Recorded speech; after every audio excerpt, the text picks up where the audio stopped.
Hi, I'm Stephen Wester, CEO of Predictive ROI, and for this video, I'm kind of doing what I swore that I wouldn't do, back in episode 1.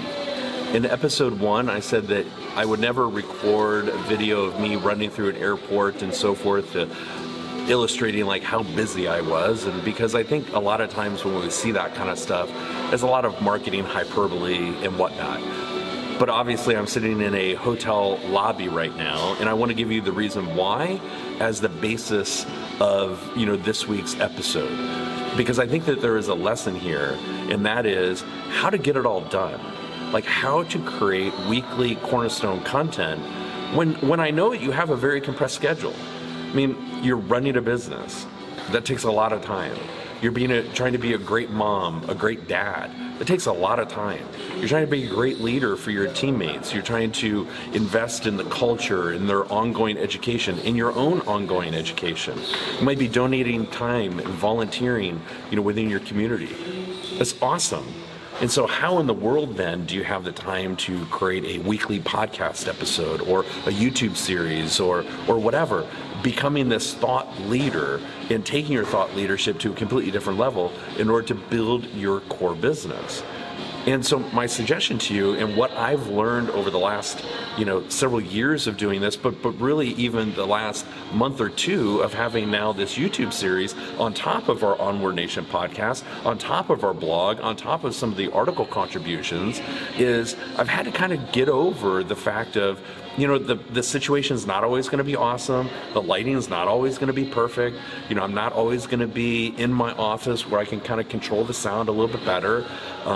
Might need to sit in a busy hotel lobby or hallway in order to crank out this week's YouTube episode, and then think about how I can take that situation as I'm trying to crank it out, take that situation and make it helpful for you.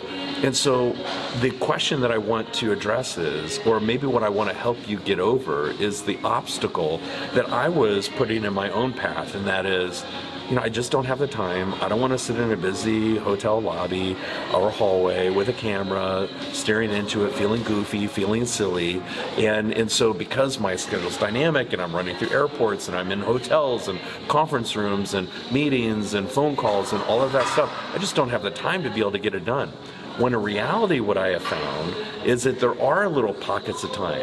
There are pockets of time where I can sit in a hotel hallway and I can record a message that might be helpful, or I might be going from meeting to meeting and there's a little snippet that I might be able to record and turn into a video, or later transcribe and turn into a blog post that might be helpful. Or that process of recording several videos in my backyard when I'm home for a couple of days, or the transition of here now I'm traveling for business and being able to carve out a few minutes of time. That also has this really interesting effect of letting our nation of true fans into sort of behind the curtain and really seeing some more of the inner workings of Predictive. And I found that's kind of interesting, and I'm being asked some questions about that and what that experience is like, and then that's also helpful to business owners within our community. So my point is, it's gonna feel uncomfortable. It's going to feel nerve-wracking at first. It's gonna feel maybe even a little bit embarrassing, taking those sort of special moments. But I'm suggesting that you do that because one, it's going to help you get it done. Two, it's also going to maybe give your audience an interesting lens into your life as a business owner, your life as a thought leader, your life as maybe their expert, and that could be interesting for your core business. So not giving yourself that opportunity or at bat might not serve you well. In fact, it probably takes opportunity away from you. So I'm encouraging you here, as I'm pushing myself and making myself very uncomfortable in the process, that you will take that lesson as a push to make yourself uncomfortable and to find those opportunities to do similar things, because my guess is that you're going to do two things. One, you're going to grow in the process, and you're going to also see how your nation of true fans, how your audience thinks that's kind of awesome and kind of special, and maybe they'll want to follow in your footsteps as well. And in the process, you've been helpful, and maybe that also gives your business an opportunity to grow. So I hope that that was helpful to you, and please drop me a note. Use the comment fields below. Ask me questions. Give me a thumbs up or thumbs down. Let me know what you think. That always helps me get better from week to week. I appreciate your feedback as always. Thanks for sharing your time with me. Until next week, onward with gusto.